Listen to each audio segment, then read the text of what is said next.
al principio, estamos en la organización de un movimiento, no en la organización de una, vamos a decir, de una institución. Tampoco estamos en la organización de una empresa, donde lo primero que se piensa es, lo digo como puedo, ¿vieron cómo se hace que cuando se hace un organigrama se ponen los ravioles? ¿Saben lo que se llama ravioles? Este manda, este obedece, este ocupa tal secretaría, el otro ocupa, como se dice, tal comisión. No, un movimiento es otra cosa. Un movimiento tiene la obligación, un movimiento que se denomina espiritual, un movimiento que se denomina político y un movimiento que se denomina de liberación, no puede bajo ningún punto meterse al servicio de una organización que lo maniate. Es exactamente al revés. La organización tiene que estar al servicio de la causa. Y nuestra causa, que yo la llamo de liberación, yo la llamo de lucha contra la injusticia, nuestra causa tiene en el andar cambios.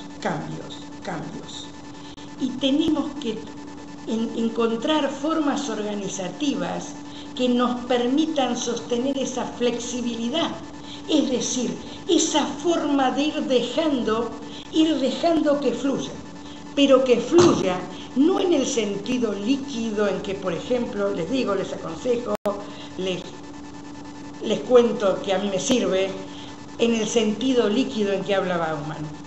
Bauman muy bien dice, estamos en una modernidad líquida. Líquida quiere decir que todo se desdibuja, que el amor no es sólido, que la confianza no es sólida, que el alma se vuelve no sólida. Léanlo, para mí es uno de los mejores pensadores de este mundo de, como lo dice él muy bien, mundo de, como dice, de consumidores y no mundo de trabajadores. En el primer tiempo de la modernidad, el mundo era el mundo de los trabajadores. Se luchaba por la causa de los pobres y se hablaba de la clase obrera. Hoy lo que tenemos es personas, como se suele decir, salidas del sistema, personas caídas de toda, digamos, esto es el efecto de la globalización. Entonces, lo que quiero decir, que nosotros, volviendo al movimiento, nosotros vamos a tener que tener una flexibilidad que sepa sostener, no lo líquido, lo sólido, que vuelva sólido los lazos, que vuelva de verdad las causas, que de verdad se pueda abrir un tubo, yo se los diría así.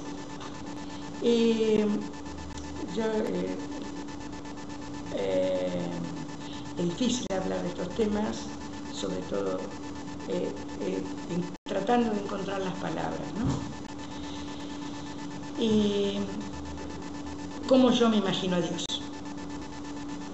Yo me imagino a Dios en un aliento, yo me imagino a Dios en una invocación, yo me imagino a Dios allá afuera, me lo imagino acá, me lo imagino.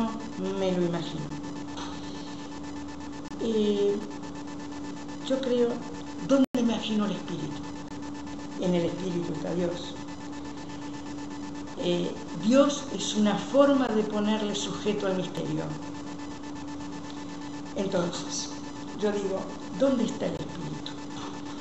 ¿En qué lugar? Para mí el espíritu está en ese vaso comunicante, es una imaginación mía, en ese vaso comunicante entre el mundo de mis ideas y mi corazón. En ese, alguien dijo que es el camino más largo del mundo, el que va de la cabeza al corazón. Nosotros creemos que los pensamientos los tenemos acá. Yo pienso que los pensamientos los tenemos acá, pero no importa.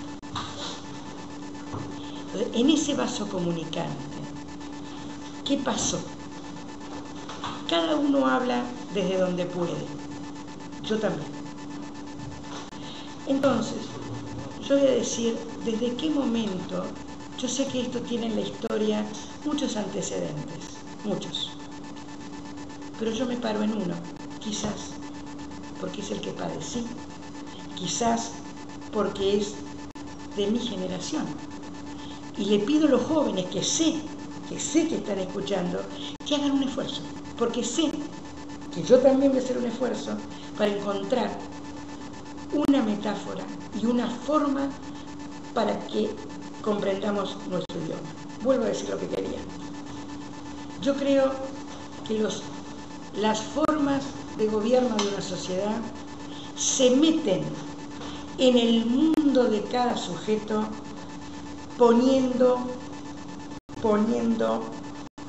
haciendo nudos, retorciendo, reventando ese vaso comunicante que va de la cabeza al corazón. Y en mis parámetros, donde yo puedo pararme para hablar, es decir, para mí el mal radical de la Argentina está situado históricamente en el primer lugar, no el primero, pero el que yo me sitúo, entiéndanme, es la dictadura. ¿Por qué digo que ahí está el mal radical? Porque en ese punto es cuando el Estado sistemáticamente ordena, es decir, organiza, lo mismo que tenemos que hacer nosotros hoy, organizarnos, organiza ¿qué? La crueldad. No solo la violencia, la crueldad sistemática. Es decir, ¿cuál es la diferencia entre la violencia y la crueldad? En la crueldad no se tiene compasión ante el dolor ajeno. No se tiene compasión. Efectivamente, cuando la crueldad es organizada desde el Estado, las almas y las cabezas se obturan y el espíritu que las lleva adelante se maniata. ¿Por qué? Porque hay una organización sistemática de la violencia y de la crueldad. Y encima hay una organización sistemática de la violencia y de la crueldad desde el Estado. Ahora, podemos decir también, ¿hubo violencia en los grupos armados? Claro que sí, claro que hubo violencia. Era la respuesta de una época. Lo que no hubo es organización sistemática porque no eran dueños del Estado. A lo único que me estoy haciendo referencia es eso, a la organización sistemática. Entonces, si algo no fueron los dictadores,